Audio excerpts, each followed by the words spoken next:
One of the big shifts between my pre-injury and chronic pain and post-recovery and finding natural movement was that I started to spot and then even seek out opportunities for movement everywhere.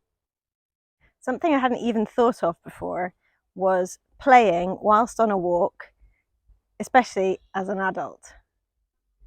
I've thought really honestly about why I didn't even contemplate play when I was out on walks or at any other time.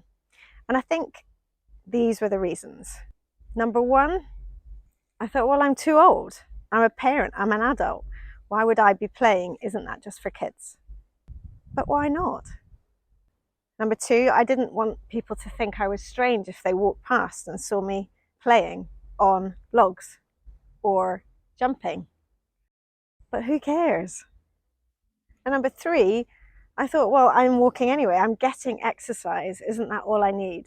But I didn't realize how important it is to mix up the shapes you make with your body, changing impact and load, and most importantly, having fun. I was also holding myself back with excuses like, I don't want to get my hands or my clothes dirty, or the most important one, I think, was fear. It's a long way down. Then I learned about natural movement and thought about all the skills that we were born with as humans that we need to keep using to stay strong and capable. Not only just for moving our bodies around in space, but also for getting over things, under things, around things, which can all be great fun. And why should play be exclusively for kids? After all, adults are allowed to have fun too.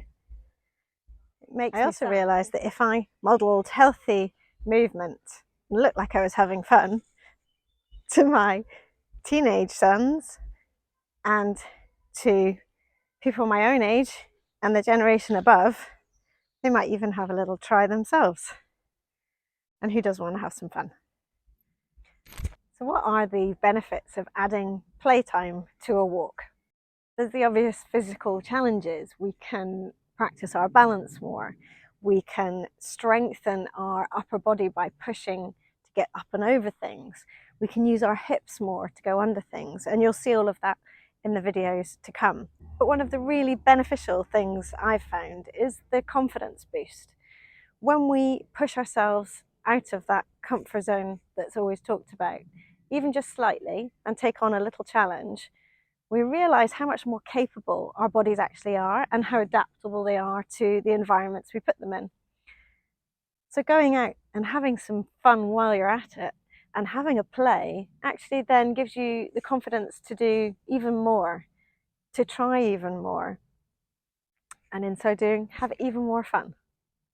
In the next videos, I'm going to show you some examples of the way I add play into walks to inspire you, to give you ideas for when you're on your own, with your partner, with your family, with friends.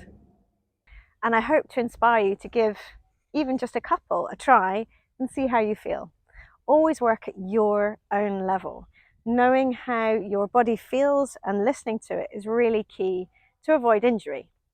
Go step by step, stabilize yourself if you need to, holding on to someone else, something. That's all fine, as long as it allows you to explore different movement patterns. So here's some ideas. Practice your balance on the edge of pavements. Then you can shift onto logs, wobbly logs, and then get a bit higher and add to the challenge, even wobbly and higher. And then when you're ready, go for the big climb. If at first you don't succeed, then give it another shot and see how you go. Make it a team thing and start by holding someone else's hand before you up your challenge. Challenge yourself by going under and over things you might not otherwise. Then you can see just how low you can go, really accessing different movements in your legs and being able to climb over things. Why would you go through when you can go around? Well, for the very reason that it's fun. And then when you hit the obstacles in the way, it's no problem. And where the kids go, you follow.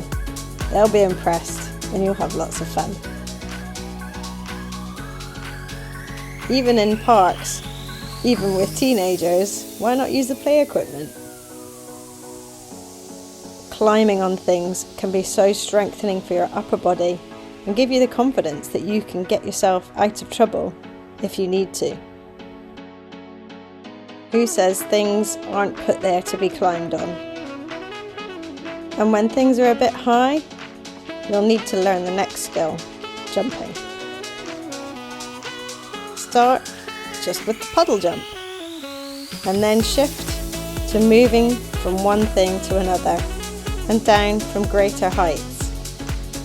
You never know when you'll need it as a skill, but it's also lots of fun, even just on the ground.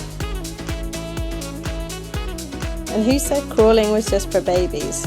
It's a great way to get up and down on logs and even just along the log, especially if you suddenly get worried when you're balancing up high. Practicing on the ground will give you the best start. Hanging feels so good, a little bit of a Tarzan moment. I only ever go for low down branches and have a little swing. You can do it just taking your feet slightly off the ground or even keeping your toes on the ground and just bending your knees. It's really liberating and you might suddenly find yourself wanting to actually climb trees. And if there's a rope swing, go for the swing. And finally, carrying. Not something I do very much anymore, given they're teenagers, but it's sure to give you all a good giggle. The key thing is, think about how you felt before you played, and then think about how you felt afterwards. And I guarantee you'll feel better.